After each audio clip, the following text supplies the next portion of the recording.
Good morning, everybody. Thank you for coming out on what feels like a Sunday. I don't know, does it feel like Sunday to you?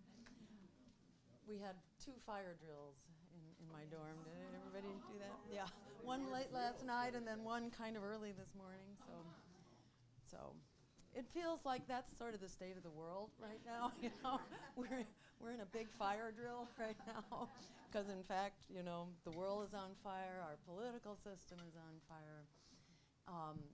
But fortunately, you know, this is a fire that we can extinguish. And, you know, it really just takes getting organized and I think above all getting together. In the words of Alice Walker, the biggest way people give up power is by not knowing we have it to start with. And when we get together across movements, that's when we reach critical mass. There's nothing that the system, the establishment, this predatory political power that we face, this oligarchy, whatever you want to call it, nothing they like more than having us divided and conquered into a series of separate movements so that we never quite get to critical mass. In my view, that's what a political party is. It's a coalition. It is not. Actually, this is just for the camera. We're going out on live stream right now, so usually there are thousands of people who see these live streams. So know that your comments, your questions, your energy as part of this dialogue is going out to the broader world so that we can help build that coalition. And in my view, we need a coalition of social movements, and the social movements also need a political voice, because if you don't challenge power, you will be just, you know, ignored and brushed off to the side like we have been. So more on that later, but, you know, there's a quote there, too, Frederick Douglass, who said that power concedes nothing without a demand. It never has and it never will. So it's really important that we get together and that we make a demand in the realm of power, that is, in the political universe, because that's where we get traction. Not only that we make a demand, but that we actually take power, because right now power is being held illegitimately by those who basically have aggregated money. Money is power. In the words of Supreme Court Justice Louis Brandeis, we have a choice between vast concentrations of power and wealth or democracy. And currently we've gone down that road of concentrated money, whereas democracy would take us down a very different road. And that's where I think, you know, connecting the dots here is really important. So, as you know, the focus of this workshop is connecting the dots between our food system, our climate, so-called natural health, and democracy. That is, health. To me, natural health means not only our healthcare system and health insurance, but our state of health in the first place. Because what we're doing right now in the realm of healthcare is starting with a very diseased baseline and trying to patch us up. And right now we're spending $3 trillion a year on what's not really a healthcare system, it's a sick care system, because we are being made sick by the systems that surround us, our food, our water, our social stresses, pollution, etc. And our, you know, an ounce of prevention is worth tons of cure, actually. And if we were doing the right things up front by way of protecting our health and our right to health and justice, we wouldn't be in this state of health crisis that we're currently in. And crisis, I think, kind of defines where we're at in each of these realms. Our food system is in crisis, our climate, our health, and our democracy, because they've all been subjected to the abuses of a system dominated by power, by intense, large corporate entities that have infected our government, really hijacked it, And that may sound like, extreme language, but, unfortunately that's the reality. And it's been proven over and over again in all sorts of ways. Money rules the day. So it has left us in this state of crisis, which is why we need a systemic fix. We're not going to fix this by everybody getting together and focusing on one issue. It just doesn't work that way. We really need a systemic fix. We're not going to live by air quality alone, or we're not going to live by water alone, or we're not going to live by jobs alone. If we do any one of these things, but we don't do them all, we're only as healthy as our weakest link. If you consider your health, if you have a health problem, you don't go to a health practitioner and say, just check out my kidneys and forget the rest of me. We're whole people. And in the same way, we are living on a whole planet. And we need, for all of these systems to work, we need a systemic change that puts people, planet, and peace over profit. Right now we have profit dominating people, planet, and peace, so we have none of it. And we're kind of reaching, the end of the line here for surviving under a profiteering predatory system, whether it's the nuclear weapons crisis that we're facing right now, which is going ballistic on the Korean Peninsula, or on the border of Russia, or climate, which is just accelerating. It's not working, and it's accelerating into crisis. So the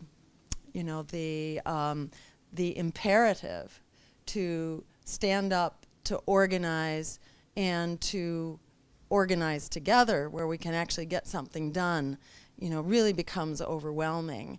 That is, we just gotta do it now. There's absolutely nothing to lose. When people say, well, aren't you afraid of whatever, fill in the blanks, aren't you afraid of Donald Trump? Aren't you afraid of the cops? Aren't you afraid of the media and political retribution? Well, the reality is that's the small stuff, It's climate change. It's the loss of our food system. It's the ignition of these nuclear weapons.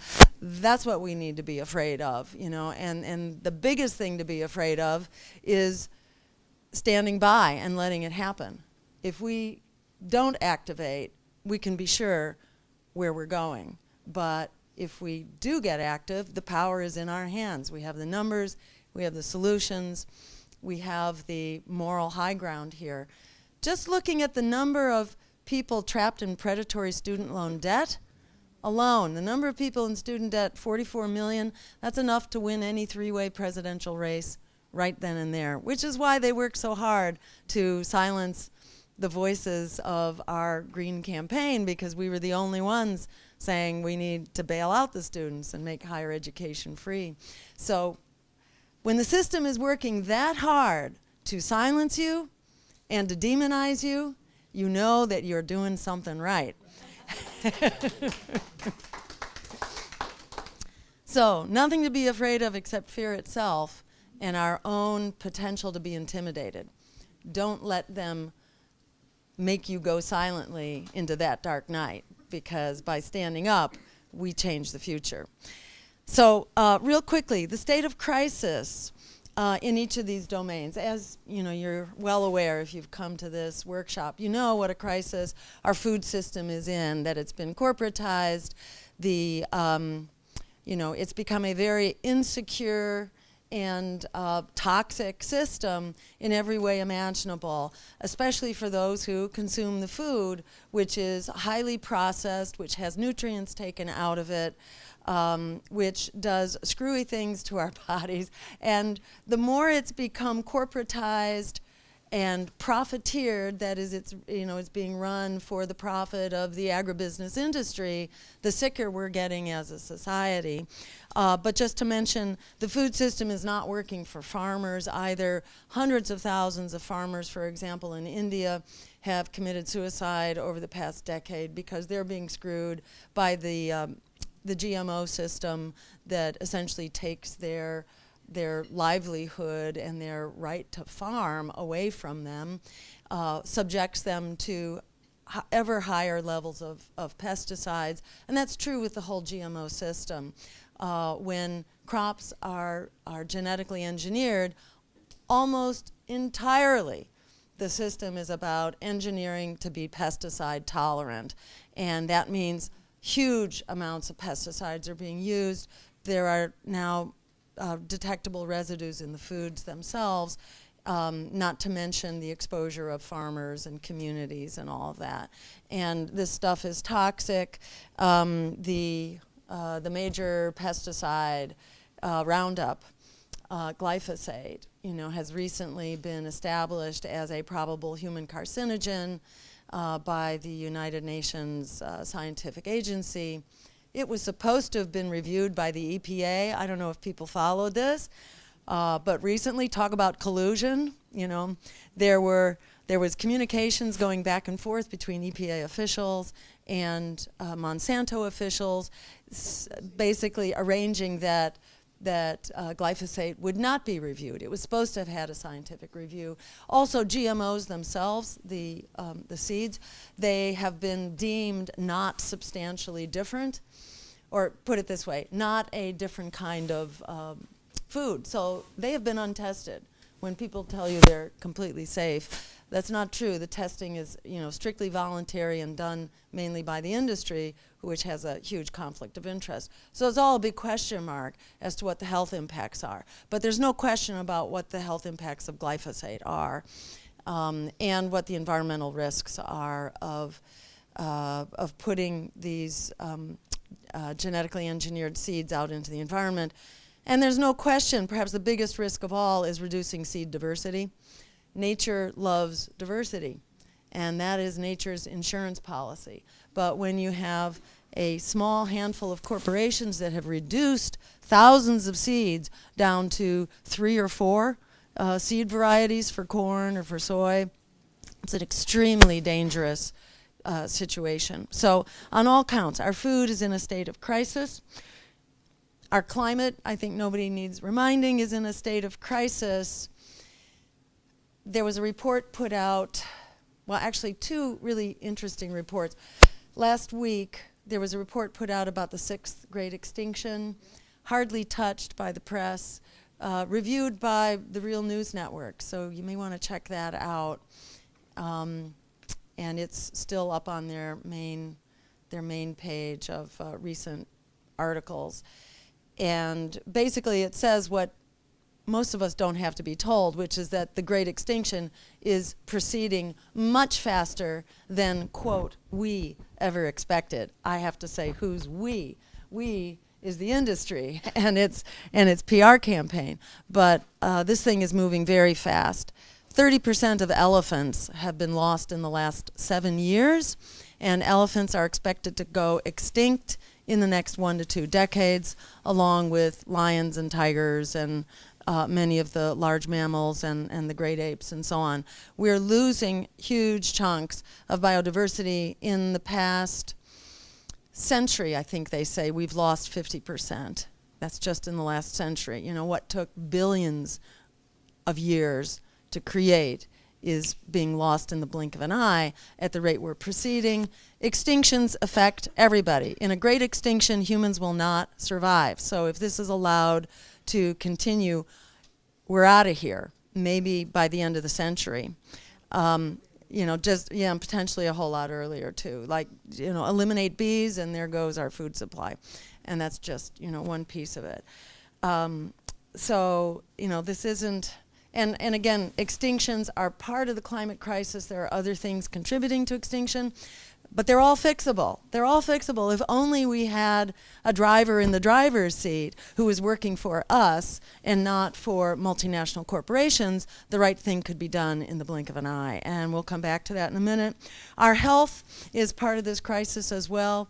In the US now, 45% of Americans have at least one chronic disease. And whether that is diabetes or pre-diabetes or elevated blood lipids, or a more high blood pressure, say, or heart disease, whatever, it's 45%. This accounts apparently for something like 75% of all health expenditures. We now spend $3 trillion a year on this healthcare system, which is not a healthcare system, it's a sick care system. So just imagine, 75% of healthcare costs are going into these chronic diseases, which are readily preventable, says so right there on the CDC website, readily preventable, almost in their entirety by doing the right things on food, eliminating pollution and those toxic exposures, and integrating activity back into our lives and our communities. So instead of being surrounded by dangerous roads and automobiles, which are polluting as well, instead we have bike paths and safe sidewalks that that take you to clean, renewably powered public transportation. Talk about an infrastructure project. There's an infrastructure project that badly needs to be done, that doesn't kind of anchor us in the 19th and 20th centuries, but takes us forward into the 21st century and a future that we can survive in. We'll come back to that in a minute. Let's see. And then our democracy is obviously, in tough shape. The last election, almost 45% of people voted with their feet by not coming out to vote. These were the most disliked, untrusted candidates in our history.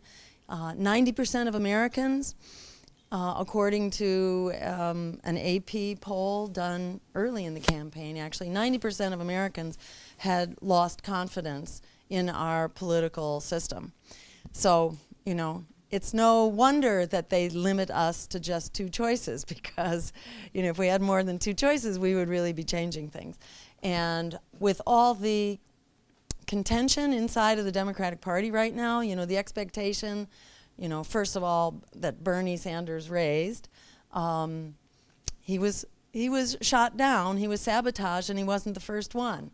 He, it was like Dennis Kucinich, like Al Sharpton, like Jesse Jackson, like the realignment movement back in the 1960s and 70s, which was an effort to create a truly progressive social democratic party by harnessing the power of the civil rights movement and the labor movement, which were very strong at that time. They couldn't do it. The movement floundered on the rocky shores of the Vietnam War.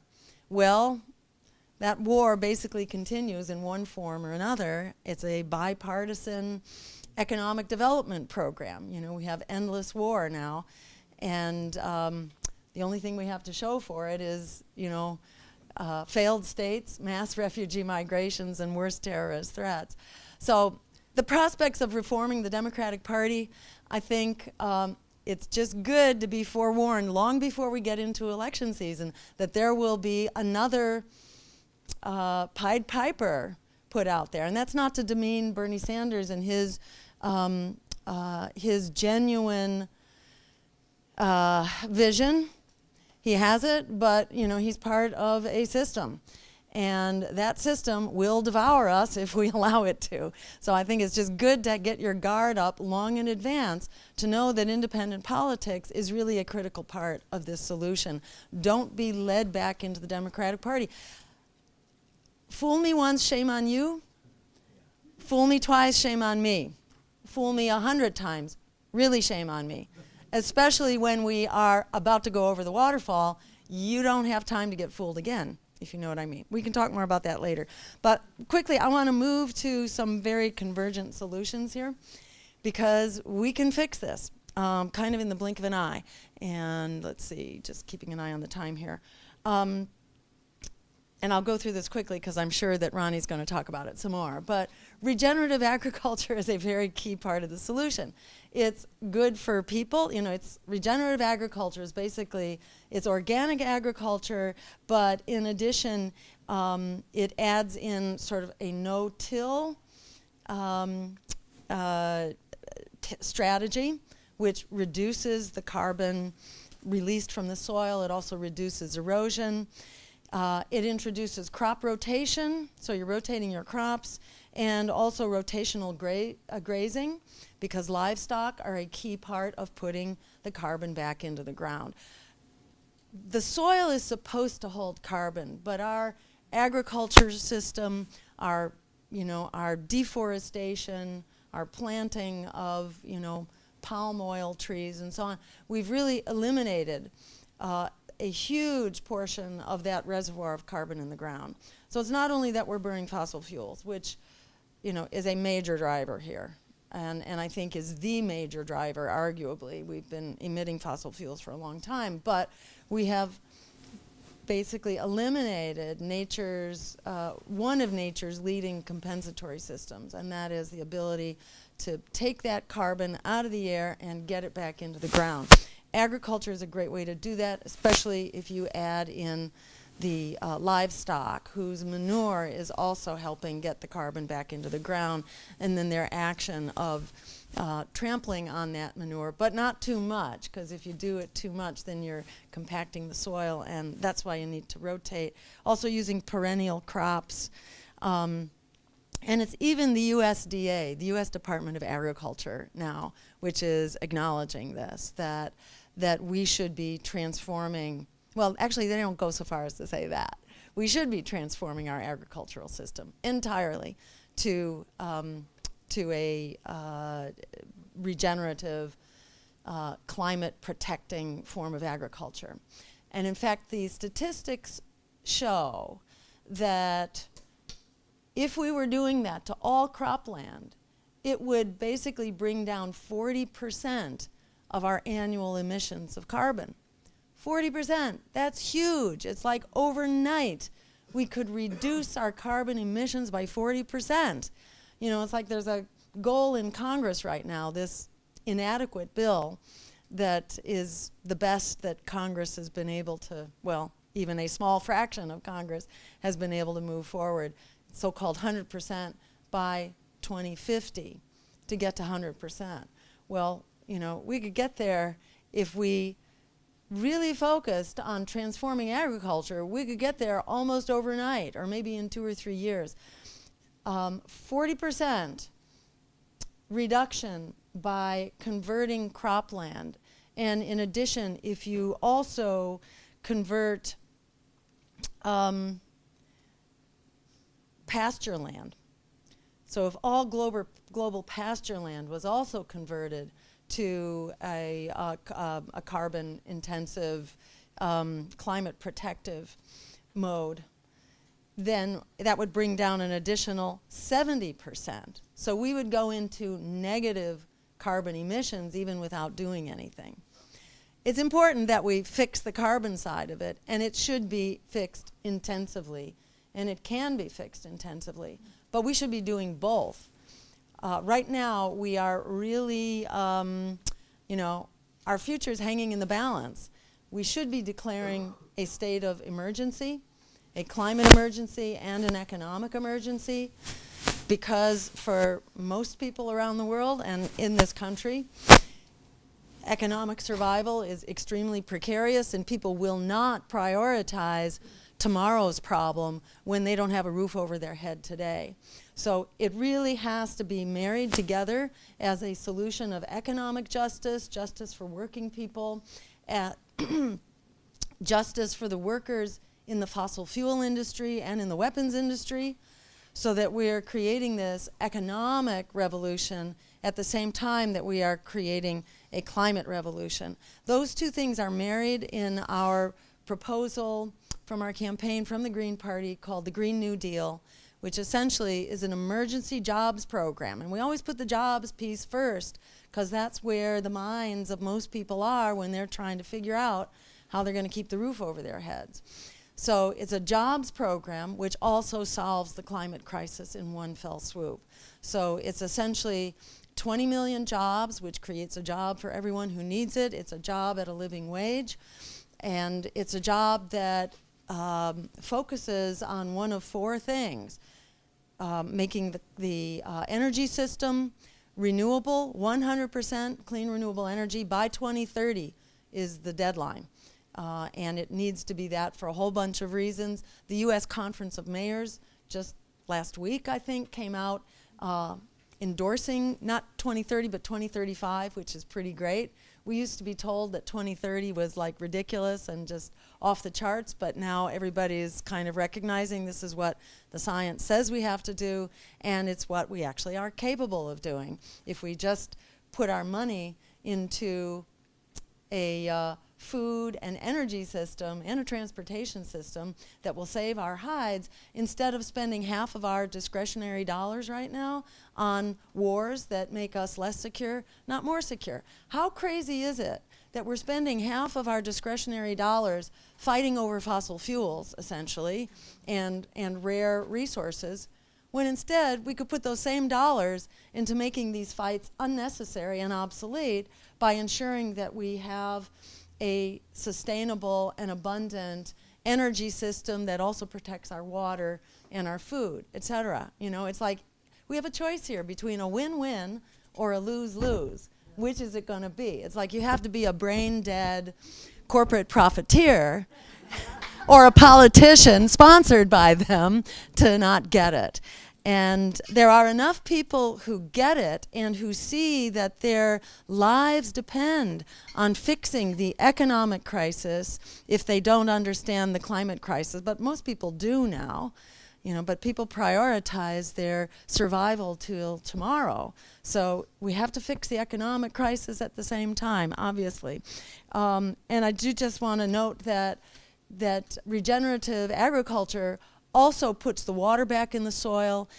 It creates organic and whole foods produced by small farmers, which are far healthier than this agribusiness, commodified, processed, food-like substance that we have all been confined and sentenced to consuming. And let's see. So we call this the Green New Deal, and it is long overdue. It's energy, as well as the food system, transportation, and ecosystem restoration, which again is part of sequestering carbon and just ensuring that we have clean water and climate and flooding control and all those things that nature intended for us to have, but which corporate America decided that they want to profiteer off of. So, you know, I think the question of the day, and I'll stop here, and Ronnie will give you the benefit of his wisdom, and then we'll have time for discussion. And, you know, I'll just say that I think the question of the hour is not how to fix this. We know how to fix this. Rather, the question of the hour is how do we build on the power of our numbers, our vision, and our moral authority here. As Martin Luther King put it, we have a choice between chaos or community. That choice has come home to roost now. Whether you're looking at the climate, at the food system, at our health, at war, at nuclear weapons, at police brutality, at student debt, you know, pick your issue. It's not survivable, and it needs a fix. We all need to be working together. For me, a key part of that work is having a political voice, because once we bring our voices together, we're absolutely unstoppable. But the social movements are critical as well and are the way that people really engage on the ground. So for us to be working together, you know, in the social movements, particularly in this movement for regenerative agriculture that will solve our food, to a substantial extent, our health and our climate problem in one fell swoop, it's really critical. Most people don't have a clue that we could be essentially eliminating our fossil fuel production right now by transforming our food system. Most people don't have a clue. And it's really important that we get that moving, and it's going to take all of us to do it. But if we do it, then we are absolutely unstoppable together. Bottom line is it's time to forget the lesser evil and fight for the greater good, like our lives depend on it, because in fact they do. We can create an America and a world that works for all of us, and thank you all for making it so. And I'm going to turn it over to Ronnie. Thank you.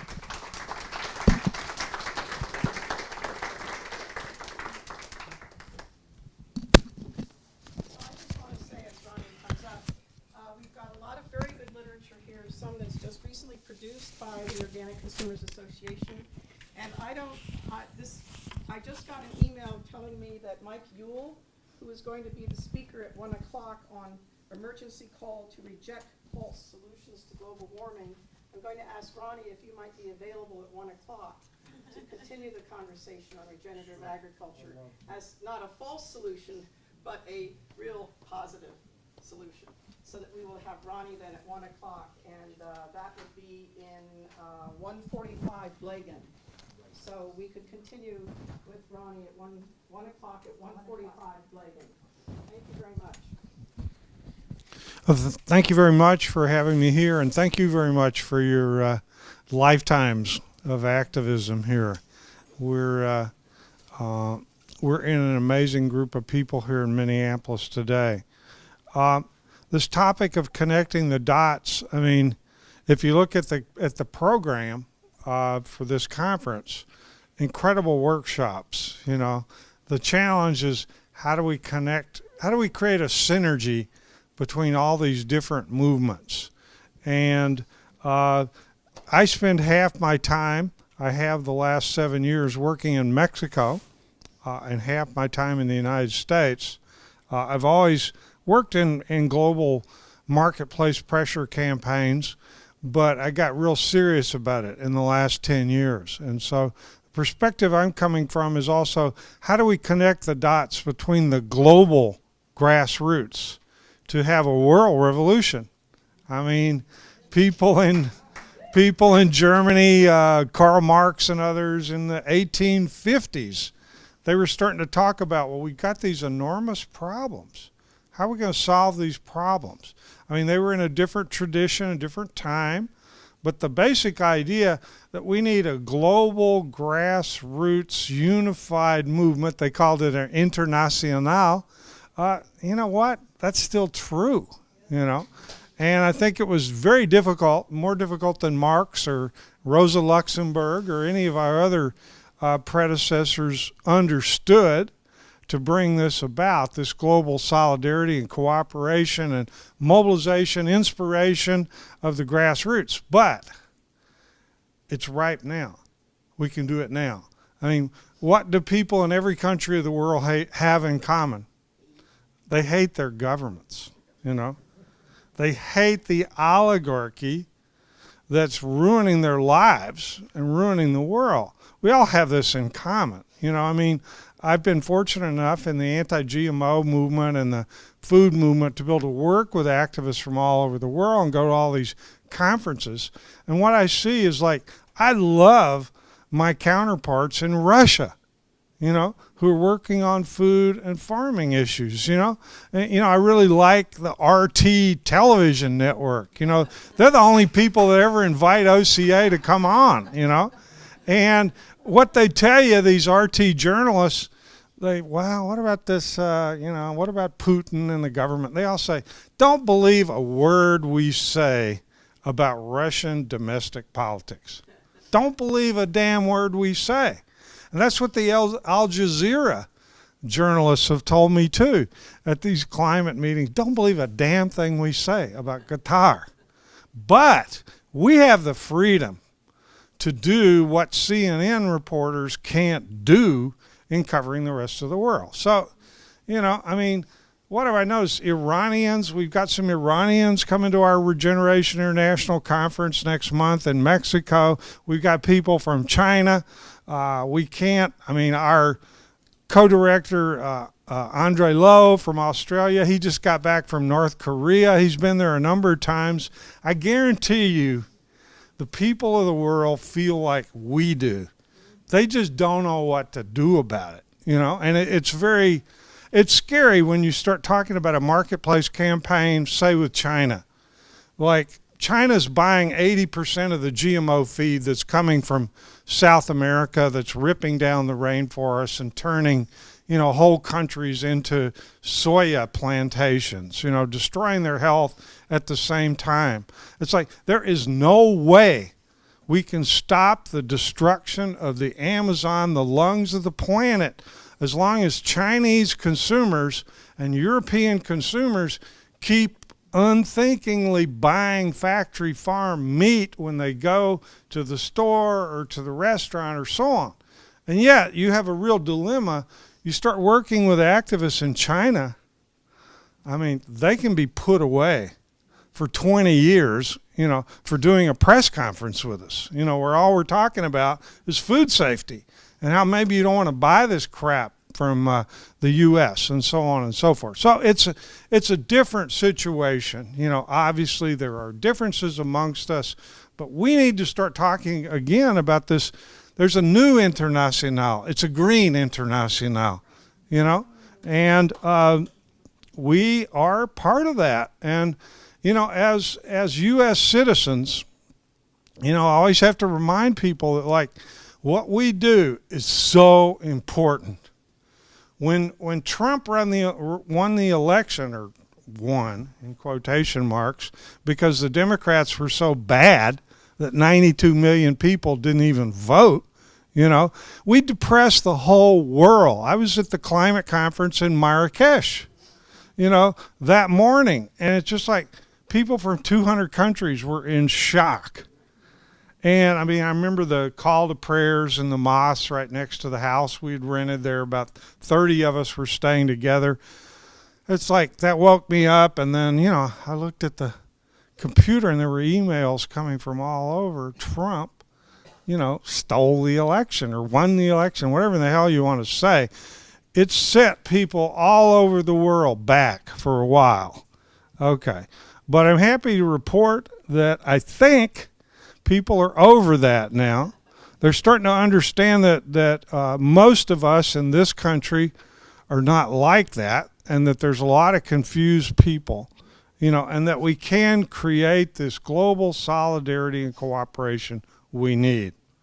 Okay, so connecting the dots. I think this is the number one problem with social change in the United States, is we've got 1,000 different NGOs working on 1,000 important issues that overlap, but it's very difficult for us to combine them.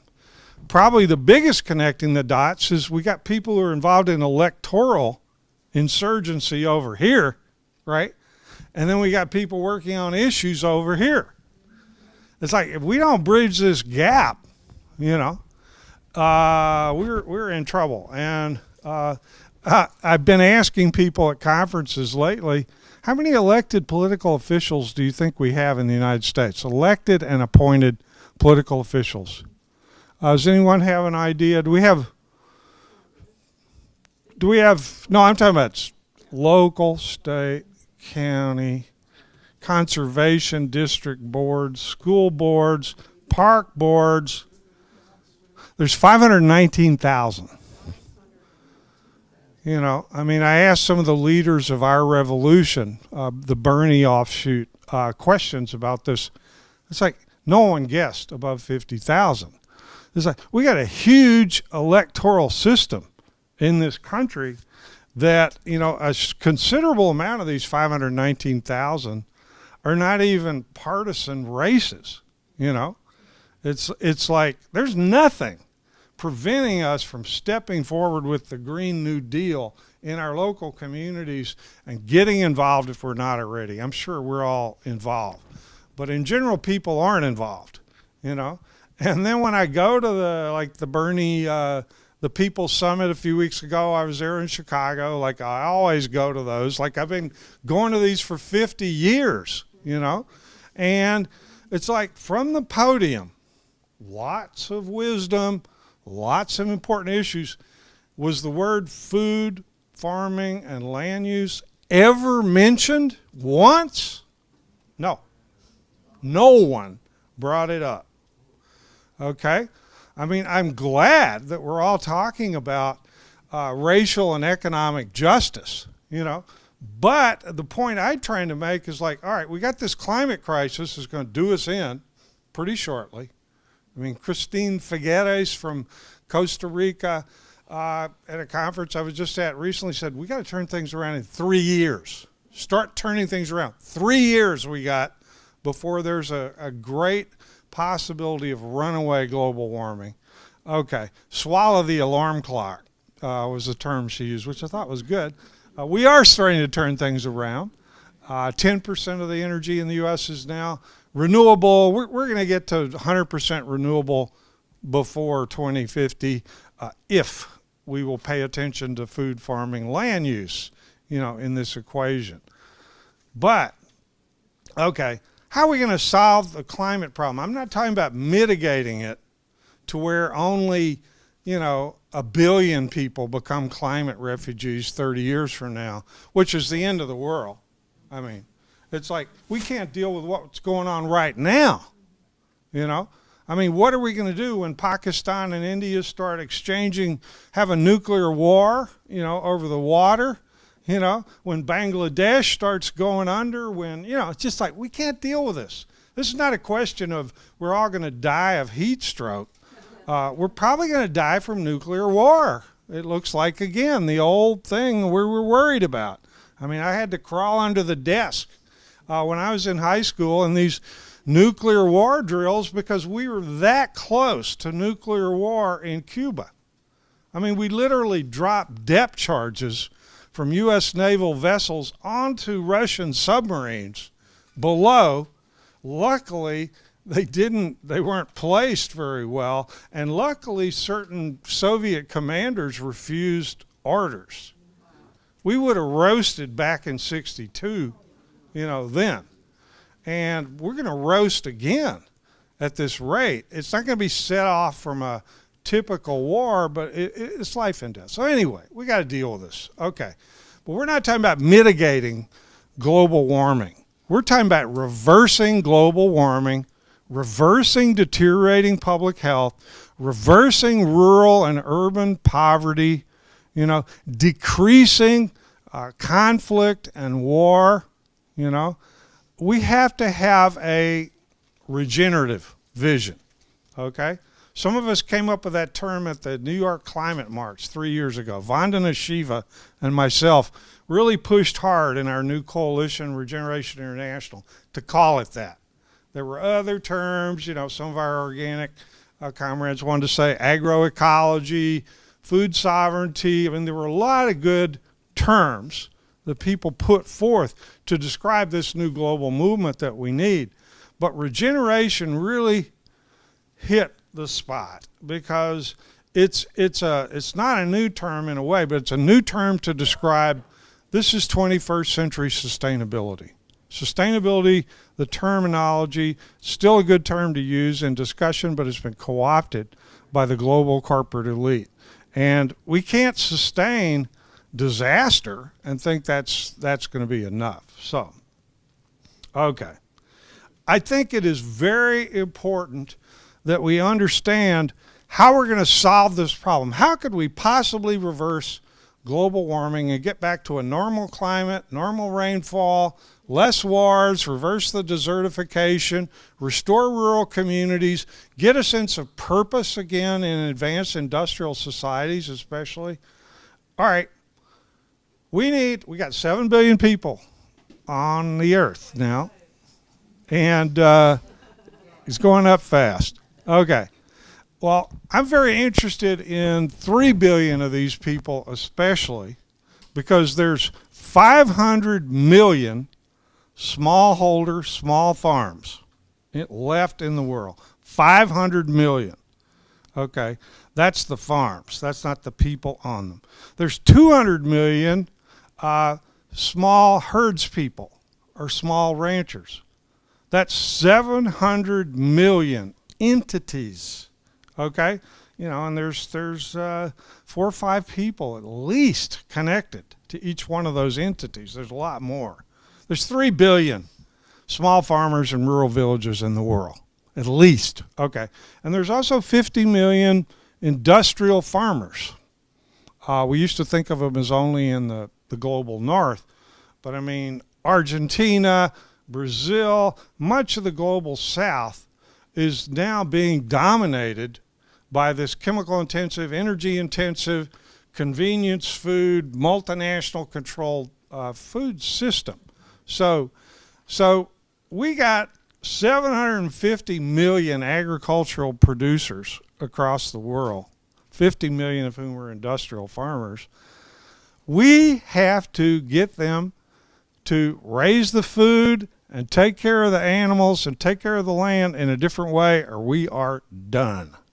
You know, these statistics on what causes emissions, if you go to the website of regenerationinternational.org, for example, look it up, but basically 44 to 57% of all fossil fuel emissions in the world come from our degenerate food, farming, and land use system, the majority. So if we're talking about going to zero emissions by 2030, you know, which we better be, well, do we think the Koch brothers are going to start using solar power to produce chemical fertilizer? You know, I mean, maybe they will. I doubt it, seriously. If we don't jerk the market out from under chemical fertilizer, you know, is Monsanto and Cargill and Dow and Syngenta and Walmart and, you know, Unilever, are they going to all see the light, you know, and say, what, you know, our profits have been too high, you know, we're gonna bottom out our profits for 20 years so that the world can survive. Well, I wish that were the case, but I think it's a little more complicated than that. Okay, so these 700 million producers of our food, caretakers of livestock, 70% of whom now, of livestock in the whole world, 70% are in factory farms, which is just a polite way of saying animal prisons. You know, eating genetically engineered and monoculture grain, if they're, you know, eating GMOs, drugged up, producing at the other end food that gives us 45% of us chronic diseases right now. Okay, so what percentage of these 750 million food producers and these 3-4 billion people on rural families are doing the right thing now? Okay, well, it's not just organic farmers. There's only 2.5 million certified organic farmers in the whole world. Well, that's not enough, you know. But the Food and Agriculture Organization, other people who have looked at the global picture say that 5 to 10% of all producers in the whole world of food, you know, are basically doing things the traditional way, you know, the right way, and can move down this path to regeneration. Well, 5 to 10%, that doesn't sound like a whole lot, but it's 25 million to 50 or 60 million producers right now who are ready to adopt full regenerative practices if we'll give them a little help to do so, you know. And, you know, it's a question of, if you read this pamphlet, which a lot of us need to go back and study a little bit of about soil and biology, because it's been a long time since school. Plus, they didn't teach me this, you know, in science class or biology class. Please pick up one of these either here today, this little primer on soil carbon restoration and how biology can do the job to not mitigate, reverse global warming. Because it's so exciting to have a solution that really can work, and it's so simple. It's like, you know, well, how come we have too much CO2 and methane, you know, and nitrous oxide and black soot up there? You know, did we make more of it? No. There's always been a constant amount, you know, in the universe. Where did it used to be? It used to be in the soil. You know, it used to be in the grasslands, the perennial grasslands. It used to be in the trees. It used to be in the wetlands. It used to be in the peat bogs. You know, it used to be in ecosystems that are now deserts. 22% of the world's surface area, or 20% of the arable land that used to be arable for crops or grazing, is not anymore. You know, it's just like, well, so what happened? Well, this carbon, yeah, it's up there, and yeah, the ocean, Mother Nature tries to keep things in balance, and she will over time. If we had 10,000 years, you know, she will straighten all this out, but unfortunately there are not going to be any more humans or most living species on the planet by then, you know. But we have got to stop putting the greenhouse gases up in the atmosphere. At least most people know that now. What they do not know, and they're not going to know quick enough unless we tell them, unless we do our homework and are able to tell them, is we have to draw down, you know, as much global greenhouse gas emissions as we're putting up, starting as soon as possible. And we got to do this for 25 years or we're dead. We're all dead. That's it. We're going to zero emissions and massive drawdown, or we're all dead. That's our choice. Now, this doesn't mean that say my work in Mexico, or say these 500 million small farmers and these 200 million small herds people. It's just like, if I give a talk or a workshop, am I going to talk about global warming, you know, as the lead-off thing? You know? No, I mean, what are they concerned about? I guarantee you in Mexico, the 2.9 million failing family farms, the number one thing they're concerned about is like, how can I produce more food? You know, how can I keep my kid, you know, from leaving to cross the border in a very dangerous, you know, trip to go to Houston to make $10 an hour roofing, you know, or gardening or washing dishes or whatever. It's like these kids all over the world, whether we're talking about Africa, you know, whether we're talking about the Middle East, whether we're talking about Central America, whether we're talking about Mexico, they don't wake up one day and say, you know what, I'm going to risk my life, rape, murder, you know, I'm going to spend all of the family, you know's money so that I can go have fun up in Houston or San Antonio or El Paso. This is not it. This is not it. People are looking. I mean, we have 65 employees in Mexico, a bunch of them on our teaching farm. And I know this for a fact. It's a choice. You know, it's like if you cannot support your family, you know, you will do what has to be done, right? There's 500,000 people in the cartels in Mexico. They're a bigger employer than Walmart, you know, in Mexico. It's like, you know, yeah, we got to legalize drugs, all drugs, not just marijuana. But the bottom line is economic desperation and land degradation is driving this desperation, you know. I mean, why are people killing each other like they are in Somalia and other places? I mean, I talked to some kids in Turkey on the street, you know, who were going to join ISIS. You know, they were going to cross the border and go join ISIS. I mean, these were nice kids, you know. It's like they weren't religious fanatics. You know, they were kids who had left their home villages because there was no way to make a living. They were tired of being kicked around, you know, by the oligarchs. You know, they don't like these drone attacks that the U.S. does that kill, you know, people. It's like they wanted revenge. You know, they were very interested in me because I was a gringo and I was talking to them realistically. But it's just like, hey, this is not going to go away. You know, we either make peace with people all over the world, you know, or it's going to get worse. You know, it's going to get worse. I mean, I haven't been killed or kidnapped in Mexico with my work there because I work mainly in an area that's a neutral zone. The cartels don't control the state of Guanajuato where I work. But if I were at the next state over, which is more attractive to me in a lot of ways, Michoacan, because it's the center for organic agricultural production. It's a better climate. I mean, it's just like, it's amazing. But no. Every farmer in Michoacan pays money to the cartels or they kill you, you know. And if you're successful, whether it's organic avocados or whatever, they come take your farm, you know. And the politicians are in bed with this. You know, the police are in bed with this. 40% of the police either take money from the cartels, another 40% are scared to death of being killed. That's what happens if you don't cooperate.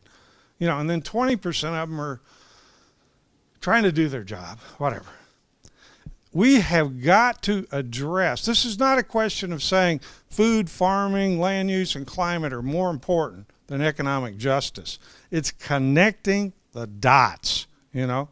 As soon as you can get across to a farmer in Africa, you know, or Asia or Mexico that, hey, would you like to double your production, you know, with these traditional methods that your grandparents used? You know, would you like to be able to grow, capture some of that rainwater because you don't have a well? 86% of farmers don't have wells in Mexico, and they're never going to get them.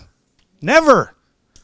The aquifers are being, you know, exhausted by agro-export corporations that send, you know, winter vegetables up here, and people unknowingly are buying them. But once people see that there are ways, by cooperating, by working together, that we can make our lives, we can survive. We can survive with dignity, you know. They start to understand. Then you can talk about Mother Earth or the creation or whatever the terminology is for. It's our ethical responsibility to farm in this way. You know, it's like animals are sentient beings. I grew up, you know, on a small organic farm in East Texas with my grandparents. And I learned at an early age, these animals are beautiful, wonderful. You look in their eyes, these are sentient beings. You know, I was a vegetarian for 40 years before I learned that there are types of meat and animal products that are good to eat. You know, before it dawned on me that, yeah, you raise an animal regeneratively, you know, out on the land in natural conditions. You don't drug them up. You don't make them sick with GMO things. Yeah, they're going to have a bad instant when their life is sacrificed, you know, for the good, you know, of us primarily. Okay? Well, we're going to have a bad instant too. I don't want to die. You know, I want to keep going. I got to keep going for another 20 years at least before I die, because it's going to take that long. But, you know, when I die, who's going to eat me? Well, I'm not going to use one of those stainless steel coffins like my ancestors used for 50 years, but never before. The little animals are going to eat me. Well, does that mean I want to, you know, I'm really resentful at all the microorganisms in the soil? And no, this is the web of life, you know. And I mean, I personally think that there's some powers out there too that we can tap into that I can't explain what they are, but they're out there, you know. And I might be coming back, you know, like people in India believe. I'm not sure, but I'm not afraid of those little animals who are going to eat me. And we have to build a coalition. Ranchers, vegans, vegetarians, hunger activists, anti-war people, and we can do it. It's called planting peace is a term. I'm going to a conference in Guatemala, in Xela, in October, and a lot of people are understanding in Central America now that the, quote, immigration crisis, this is not an immigration crisis. This is a crisis of rural poverty. You know, this is a crisis of there's no cultural opportunities for young people in rural areas comparable to what they are in cities and so on and so forth. So we can do it. And let's not get hung up on who we are, what our backgrounds are, what issue that we feel most comfortable in organizing. Let's connect the dots, you know, and let's look beyond the United States to the global community who are going to save us. This is it. You know, the global grassroots are going to save us, or we're not going to be saved. You know, what we do in this country is extremely important, but it is not the solution. And so we need a movement like the movement when I first got involved 50 years ago in the South, the anti-war movement, the civil rights movement. It's like we had a global perspective, you know, and we had a spiritual dimension to what we did, you know. that was extremely important. And we can get that again. Let's connect the dots. Let's learn our food, farming, land use basics so that we can explain this. But let's connect these movements. I mean, you know, it makes me so depressed to go to, you know, hear Naomi Klein or Bill McKibben or whatever for the 50th time, you know, or to read their latest article in Rolling Stone. Not a word about drawing down carbon. It's very simple. We got a big food movement in this country. We got a big climate movement in this country. We got a big economic justice movement in this country. You know, it's like, wouldn't we be stronger if these movements are working in synergy? I don't want to downplay the importance of zero emissions. You know, Standing Rock, I mean, I raised money for Standing Rock. I was out of the country for most of it, but a bunch of our staff went. I mean, my heart is there. Winona LaDuke and all those folks. We're all one movement. I remember Wounded Knee. I mean, a lot of people do that here. I was involved in that. Native American Solidarity Committee. It's coming back around. Thank God people will listen to Native people in a way that they won't listen to hardly anyone else in this society. But we're back again. And let's connect the dots. Let's move ahead. The most powerful message we can deliver is that we are going to turn things around, you know. And if you don't feel it, if you don't feel that, you're not broadcasting that to people. We can talk all we want about the Green New Deal or why you should vote for the Green Party or why you should do that. But remember, you're giving off an essence as well.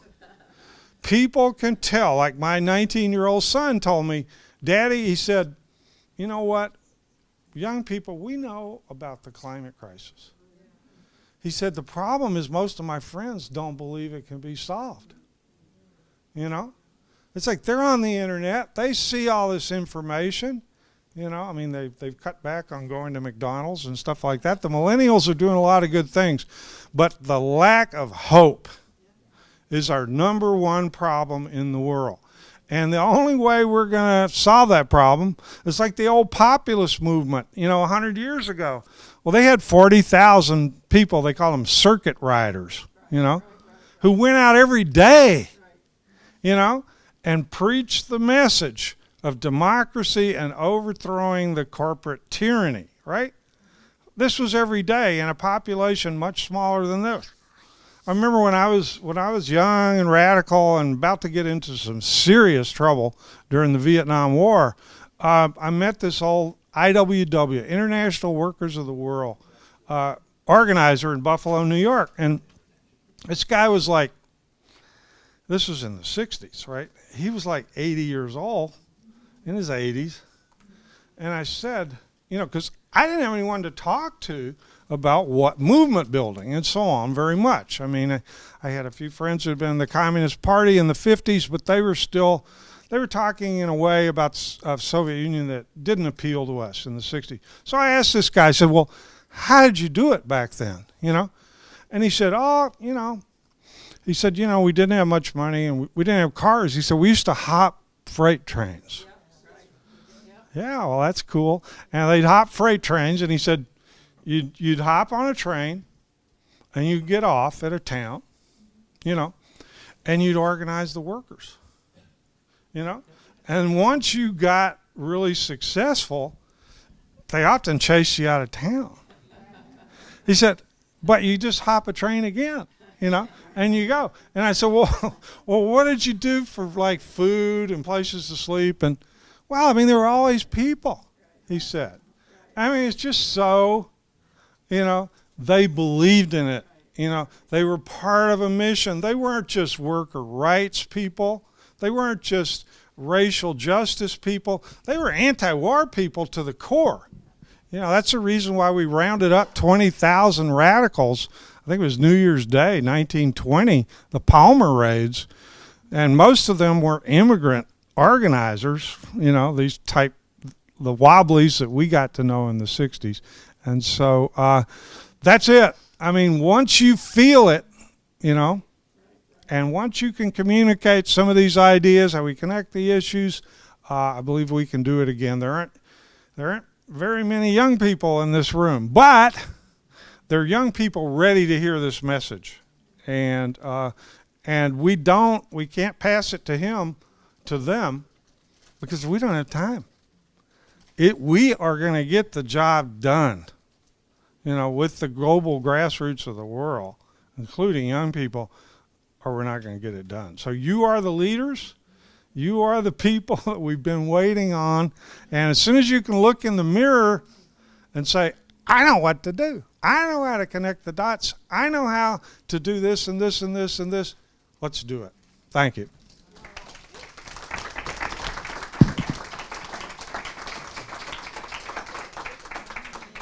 Thank you, Ronnie and Jill. So we have 5 more minutes of this session, but we also have lunch, so we can go over a bit. How many of you would like to ask questions? Okay, let's see. So I have one to both of you, actually. So the 23rd, is it, climate meeting is coming up the first week of November in Bonn, Germany, United Nations climate meeting. So I'd like to ask, how are you going to bring the food movement, the regenerative agriculture movement into the climate discussion in November? Well, the most important climate agreement in the world today is one that, I gotta hold this mic. The most important climate agreement in the world today. It's not on. No, it's fine. Okay. The most important climate agreement in the world today is an agreement that most of you have probably never even heard of. And this is something we got to deal with. It's called the 4 for 1,000 initiative. And it was started coming out of the Lima and Paris agreements. It was signed December 1st at the Paris Climate Conference in Paris, that was 2016. And 43 nations have now signed on. Hundreds of public interest groups and a number of regions of the world. Well, what is the 4 for 1,000 agreement? It is that we not only have to go to zero emissions as quickly as possible, we got to draw down as much greenhouse gas pollution as we're putting up, and we need to do it for 25 years, and we need to reverse climate warming. Okay, you haven't heard about that, but at the last meeting of 4 for 1,000 that I was just at in France, we were talking about the Trump administration and how it's depressed everyone around the world, that the U.S. pulled out officially of the climate agreement. But they welcomed our idea when we said, well, you know what, we got a bunch of good city governments, and we even have a few states. Vermont, California popped to mind, but L.A. County, for one, I'm working on with some people. We need to build coalitions, you know, between all these sectors to communicate anyway about what we're doing. But one of the things we can do is get elected public officials and city council people to sign on to the global 4 for 1,000 initiative. Because what's important about this is a global commitment to draw down carbon as well as go to zero emissions. And without this part, you know, it's just not going to work. And the thing is, like at this, 43 nations have signed on, and some of the ones who have signed on don't really know what they've signed up for. Like Mexico, I know for sure. But what they're saying is we made these pledges, right? These each country made pledges for how they're going to reduce their carbon emissions, right, in order to bring us to zero emissions by 2050. But what these countries are now starting to see is, you know what? We can't do that. You know? So what they're starting to see is, well, what else can we do? You know, because you can't just straight out lie about it and get away with it indefinitely. So that's why they're coming around to seeing that, you know what? Saving the forests we have, making the forest even healthier, saving the wetlands, saving the marine ecosystems, this is another way to do it. And they're starting to understand, too, that a large part of our emissions are caused by food and farming and destructive land use. So a lot of countries are coming on board. And like Stéphane Fall from France, who started this, he was the ag minister there until recently, he said, you know what? Every country nearly is going to sign on to 4 for 1,000 as they realize this is the only way we can do it. Now, this science is really only 3 years old.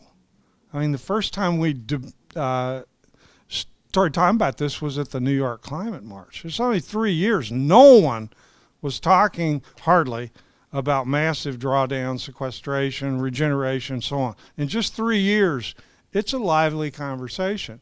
And our climate movement in the U.S. has not embraced this yet, but they will. Citizens Climate Lobby, for example, I gave a talk to the regional meeting in Minnesota. It was just like, they never heard of this.